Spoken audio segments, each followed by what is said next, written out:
Shalom, selamat pagi saudara dan saudariku yang kekasih dalam Yesus Kristus. Renungan pagi hari ini tanggal 5 November, judulnya Penebus yang Tidak Bersalah. Sebelum mendengarkan firman Tuhan, mari kita berdoa. Bapa kami yang bertahta dalam kerajaan surga, di pagi hari yang indah ini Tuhan, kami datang kepadamu menaikkan puji syukur limpah terima kasih atas penyertaan-Mu pada masing-masing kami. Pagi ini kami bangun dengan kekuatan tubuh yang baru, dan pagi ini Tuhan, kami siap untuk mendengarkan firman Tuhan. Tolong kami, apa yang akan kami dengar nanti, menolong hidup kami berjalan sesuai dengan kehendak-Mu. Terima kasih Tuhan, tolong dengar doa kami. Dalam nama anak-Mu Yesus Kristus, kami berdoa. Amin. Saudaraku yang kekasih dalam Yesus Kristus, renungan pagi hari ini ayat intinya terdapat di dalam kitab Yohanes 8 ayat 46. Demikian firman Tuhan. Siapakah di antaramu yang membuktikan bahwa aku berbuat dosa? Apabila aku mengatakan kebenaran, mengapakah kamu tidak percaya kepadaku? Mari kita dengarkan penjelasannya. Dari kejatuhan Yerusalem, pikiran Yesus beralih kepada suatu penghukuman yang lebih luas. Dalam kebinasaan kota yang tidak mau bertobat, ia melihat suatu lambang kebinasaan terakhir yang akan menimpa dunia.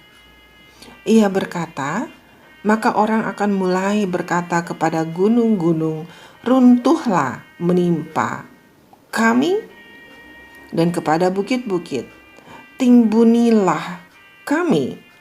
Sebab jikalau orang berbuat demikian dengan kayu hidup, apakah yang akan terjadi dengan kayu kering?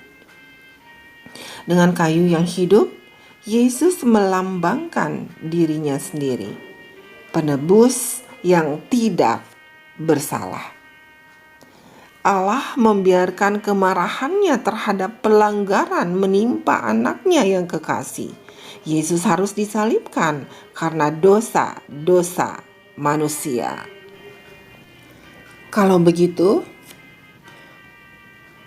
penderitaan apakah akan ditanggung oleh orang berdosa yang terus-menerus dalam dosa? Semua orang yang tidak bertobat dan tidak percaya akan mengalami kesusahan dan kesengsaraan yang tidak dapat diungkapkan dengan bahasa. Dari orang banyak yang mengikuti juru selamat ke Golgota, banyak orang menyertai dia dengan sorak hosana kegirangan dan dengan melambai-lambaikan pelepah kurma ketika ia memasuki Yerusalem dengan kemenangan. Tetapi bukan sedikit dari mereka yang pada waktu itu menyorakkan puji-pujian baginya, karena sudah lazim berbuat demikian. Sekarang menyaringkan seruan, salibkan dia, salibkan dia.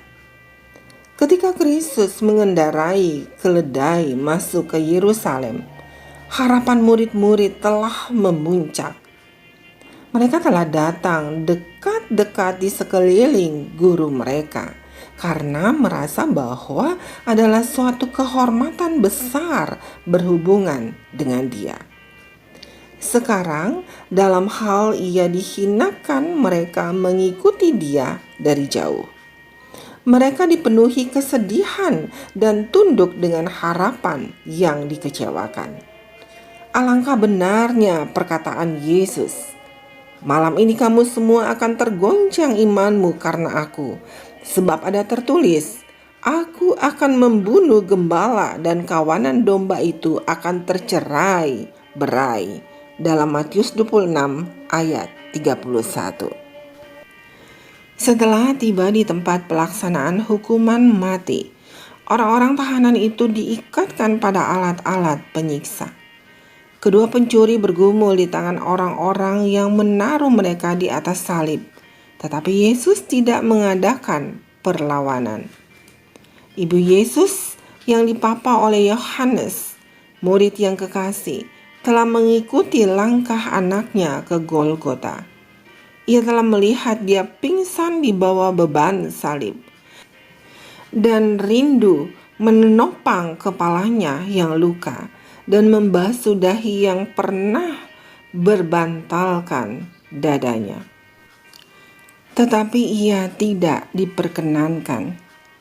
Dengan murid-murid ia masih mendambakan harapan bahwa Yesus akan menunjukkan kuasanya dan melepaskan dirinya dari musuh-musuhnya. Sekali lagi hatinya hancur ketika ia teringat akan kata-kata yang dalamnya ia telah meramalkan peristiwa yang justru sedang terjadi pada saat itu.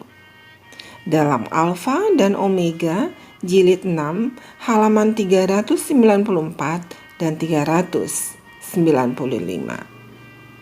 Saudaraku yang kekasih dalam Yesus Kristus, mari kita renungkan lebih dalam. Bagaimanakah saya memperlakukan orang yang saya kasihi ketika mereka menyakiti saya? Mari kita berdoa doa yang diajarkan oleh Tuhan Yesus. Bapa kami yang di sorga, dikuduskanlah namamu, datanglah kerajaanmu, jadilah kehendak-Mu di bumi seperti di sorga. Berikanlah kami pada hari ini makanan kami yang secukupnya, dan ampunilah kami akan kesalahan kami, seperti kami juga mengampuni orang yang bersalah kepada kami.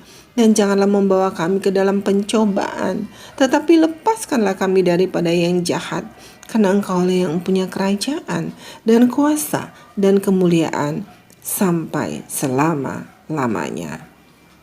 Amin. Demikianlah renungan pagi hari ini. Selamat beraktivitas, Tuhan Yesus memberkati. Amin.